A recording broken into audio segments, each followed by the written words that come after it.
এমন একটা সময় আসবে যে সময় সকালবেলায় মানুষ থাকবে মুমিন, সন্ধ্যাবেলায় হয়ে যাবে কাফের বেঈমান। মান ক্বালা লা ইলাহা ইল্লাল্লাহ ফাদাখালাল জান্নাহ, যে ব্যক্তি লা ইলাহা ইল্লাল্লাহ বলেছে সে জান্নাতে প্রবেশ করবে। ভালো মন্দ তাকদীরের যা কিছু ঘটে সব কিছু আল্লাহ সুবহানাহু ওয়া তাআলার পক্ষ থেকেই ঘটে। তাহলে ঈমান এবং ইসলামের মধ্যে একটা বড় তারতম্য এবং পার্থক্য আমরা পাই। মুমিন ছাড়া এই পৃথিবীর বুকে কোনো মানুষ আল্লাহ রাব্বুল আলামিনের জান্নাতে যাবে না। কার কয়টা বাড়ি আছে, সম্পদ আছে, কি এগুলো মূল সম্পদ না। আমাদের মূল সম্পদ হচ্ছে ঈমানের সম্পদ। রাসূল আকরাম সাল্লাল্লাহু আলাইহি ওয়াসাল্লামের একটি হাদিস যদি আমরা খেয়াল করি, সেখানে নবীজি সাল্লাল্লাহু আলাইহি ওয়াসাল্লাম বলছেন, কিয়ামতের আগে ইউসবিহুর রাজুলু মুমিনা ওয়া ইউমসি কাফিরা ওয়া ইউমসি মুমিনা ওয়া ইসবিহু কাফিরা।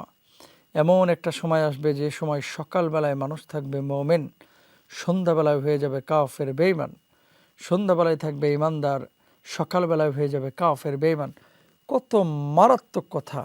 ঈমান যতদিন আমাদের ভিতরে আছে ততদিন সত্যিকার অর্থেই আমরা নিজেদেরকে ঈমানদার দাবি করতে পারি। আর রাসূল আকরাম সাল্লাল্লাহু আলাইহি ওয়াসাল্লামের হাদিসের ভাষ্য অনুযায়ী আমরা অনেক সময় দেখি যে অনেক মানুষকে বলে, কারো সম্পদ বেশি হলে, ধরেন 200,000 পাউন্ডের কেউ মালিক, তাকে আমরা বলি যে ধনী মানুষ। আবার কেউ যদি $200,000 মালিক হয় আমরা তাকে ধনী মানুষ বলি। কারো কাছে যদি 100 ভরি স্বর্ণ থাকে আমরা তাকে ধনী বলি। দুটো বাড়ি যার আছে তাকে আমরা ধনী বলি। কিন্তু নবীজি সাল্লাল্লাহু আলাইহি ওয়াসাল্লামের ভাষ্য অনুসারে সবচেয়ে পৃথিবীতে ধনী হচ্ছে তারা যাদের কাছে ঈমানের দৌলত আছে। সুবহানাল্লাহ, সুবহানাল্লাহ। তো ঈমান যাদের ভিতরে প্রবেশ করেছে, আল্লাহ সুবহানাহু ওয়া তাআলা তাদের ব্যাপারে সূরা মুমিনুনের মধ্যে বলছেন, ক্বাদ আফলাহাল মুমিনুন, যারা ঈমানদার হয়েছে, ঈমান যারা এনেছে, আল্লাহ সুবহানাহু ওয়া তাআলা তাদেরকে বলছেন তারা সফলকাম হয়ে গেছে। সুবহানাল্লাহ। তাহলে ঈমানদার যিনিই হয়েছেন, এখন মৌখিকভাবে আমরা 100-200 প্রায় 200 কোটি মুসলমান এই পৃথিবীর বুকে আছি।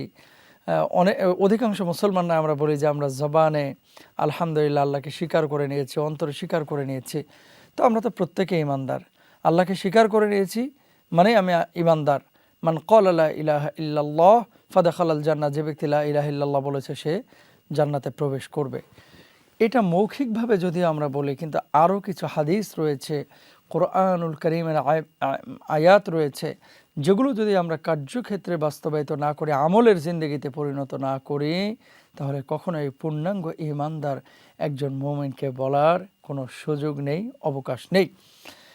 দেখেন, রাসূল আকরাম সাল্লাল্লাহু আলাইহি ওয়াসাল্লামের কাছে একবার উস্কো শুষ্ক অবস্থায় জিবরিল আমিন আলাইহিস সালাতু ওয়াস সালাম আল্লাহ নবী সাল্লাল্লাহু আলাইহি ওয়াসাল্লামের কাছে আগন্তুকের বেশে, মুসাফিরের বেশে হাজির হলেন। হাজির হওয়ার পরে তিনি বললেন, ইয়া রাসূলুল্লাহ, মুহাম্মদ সাল্লাল্লাহু আলাইহি ওয়াসাল্লামকে তিনি বলছেন যে আসলে ইসলাম, আখবিরনি আনিল ইসলাম, ইসলাম বলতে আপনি কি বোঝেন আপনি আমাকে একটু বোঝান। ওই যে আগন্তুক নবীজি সাল্লাল্লাহু আলাইহি ওয়াসাল্লামের সামনে এসে হাঁটু গেড়ে বসলেন, নবীজির উরুর উপরে তার উরু দিলেন এবং হাত দিলেন। হাত দেওয়ার পরে বিনয়ের সাথে জিজ্ঞেস করছেন, আখবিরনি আনিল ইসলাম, যে ইসলাম সম্পর্কে আমাকে কিছু বলুন। নবীজি সাল্লাল্লাহু আলাইহি ওয়াসাল্লাম তখন বলছেন, আল ইসলামু আন তাশহাদা আল্লা ইলাহা ইল্লাল্লাহ, যে এই কথার স্বীকৃতি দেওয়া আল্লাহ সুবহানাহু ওয়া তাআলা ছাড়া অন্য কোনো মাবুদ নেই। 2 নম্বরে তিনি বললেন, ওয়া আন্না মুহাম্মাদার রাসূলুল্লাহ, যে মুহাম্মদ রাসূলুল্লাহ সাল্লাল্লাহু আলাইহি ওয়াসাল্লাম আল্লাহর রাসূল। এরপরে বলছেন ওয়া তুকিমাস সালাহ, নামাজ কায়েম করা। এরপরে হচ্ছে ওয়া তুতিয়াজ যাকাত, যাকাত আদায় করা। ওয়া তাসুম রমাদান, রমজান মাসে রোজা রাখা। ওয়া তাহাজ্জুল বাইতা ইন ইসতাতা'তা ইলাইহি সাবিলা, যার সামর্থ্য আছে তার হজ করা। তিনি বললেন, ক্বালা সাদাকতা, আপনি সত্য বলেছেন। এরপরে তিনি বলছেন নবীজি সাল্লাল্লাহু আলাইহি ওয়াসাল্লামকে, ফাআখবিরনি আনিল ঈমান, আমাকে ঈমানের ব্যাপারে কিছু বলুন, যে ঈমানটা আসলে কি। আল্লাহ নবী সাল্লাল্লাহু আলাইহি ওয়াসাল্লাম জবাব দিচ্ছেন, ক্বাল আন তুমিনা বিল্লাহি ওয়া মালাইকাতিহি ওয়া কুতুবিহি ওয়া রুসুলিহি ওয়াল ইয়াউমিল আখিরি ওয়া তুমিনা বিল কদরি খায়রিহি ওয়া শাররি। সুবহানাল্লাহ।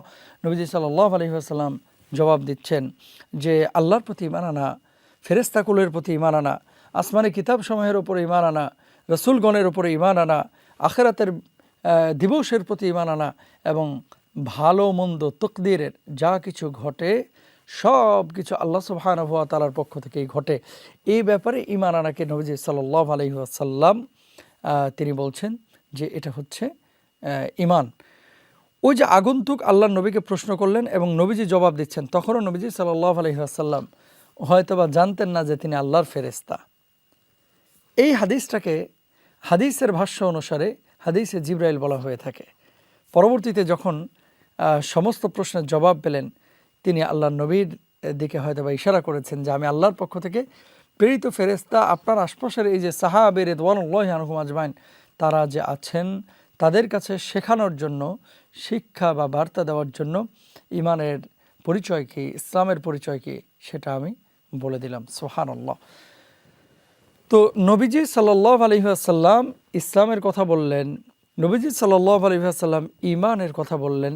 তাহলে ঈমান এবং ইসলামের মধ্যে একটা বড় তারতম্য এবং ফারাক, পার্থক্য আমরা পাই।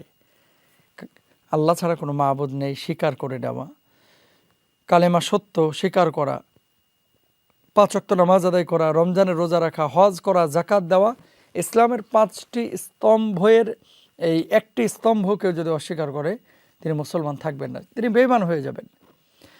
আর এই যে ঈমানের মধ্যে যে বিষয়গুলো আছে, আপনি আল্লাহকে বিশ্বাস করলেন যে আপনি আল্লাহ একজন আছেন, কিন্তু ফেরেশতাকে বিশ্বাস করছেন না, আপনি ঈমানদার হতে পারবেন না। আপনি নবী আম্বিয়া আলাইহিমুস সালাতু ওয়াস সালামকে বিশ্বাস করছেন না, আপনি ঈমানদার হতে পারবেন না। রাসূল সাল্লাল্লাহু আলাইহি ওয়াসাল্লামের প্রতি যে বিষয়গুলো আল্লাহ সুবহানাহু ওয়া তাআলা দিয়েছেন, মা আতাকুমুর রাসূলু ফাখুযু ওয়া মা নাহাকুম আনহু ফান্তাহু, আল্লাহ সুবহানাহু ওয়া তাআলা যে বিষয়গুলো পিয়ারা হাবিব সাল্লাল্লাহু আলাইহি ওয়াসাল্লামের উপর দিয়েছেন, যে বিষয়গুলো তিনি নিয়ে এসেছেন, এগুলো যদি আমরা বিশ্বাস না করি, এগুলো যদি আমরা অ্যাকসেপ্ট না করি, এগুলো যদি গ্রহণ না করি, যেগুলো থেকে তিনি বারণ করেছেন সেগুলো থেকে যদি নিজেদেরকে বিরত না রাখি, তাহলে আমরা পূর্ণাঙ্গ ঈমানদার হতে পারবো না। দেখেন আরও একটি হাদিস নবীজি সাল্লাল্লাহু আলাইহি ওয়াসাল্লাম, এটা সহিহ বুখারীর মধ্যে আছে, তারপরে মুসলিমের মধ্যে আছে, সুনানে তিরমিজির মধ্যে আছে, মুসনাদে আহমদের মধ্যে আছে। আল্লাহর নবী সাল্লাল্লাহু আলাইহি ওয়াসাল্লাম বলছেন যে ফাআযিন আন্নাহু লা ইয়াদখুলুল জান্নাতা ইল্লা মুমিন, মুমিন ছাড়া এই পৃথিবীর বুকে কোনো মানুষ আল্লাহ রাব্বুল আলামিনের জান্নাতে যাবে না। মুমিন ছাড়া এই পৃথিবীর কোনো মানুষ আল্লাহর জান্নাতে যাবে না। এরপরে কি বলছেন, ইন্নাল্লাহা ইউআইয়িদুদ-দীনা বির-রাজুলিল ফাজির, কখনো কখনো পাপী মানুষ দিয়ে আল্লাহ সুবহানাহু ওয়া তাআলা দ্বীনের খেদমত নেন। আল্লাহ সুবহানাহু ওয়া তাআলা কখনো পাপাচারী ব্যক্তির মাধ্যমে দ্বীনকে শক্তিশালী করে থাকেন। সুবহানাল্লাহ। তাহলে ঈমানের যে দৌলত, এই দৌলতটা আমাদের বড় দৌলত। কার কয়টা বাড়ি আছে, সম্পদ আছে, কি, এগুলো মূল সম্পদ না। আমাদের মূল সম্পদ হচ্ছে ঈমানের সম্পদ।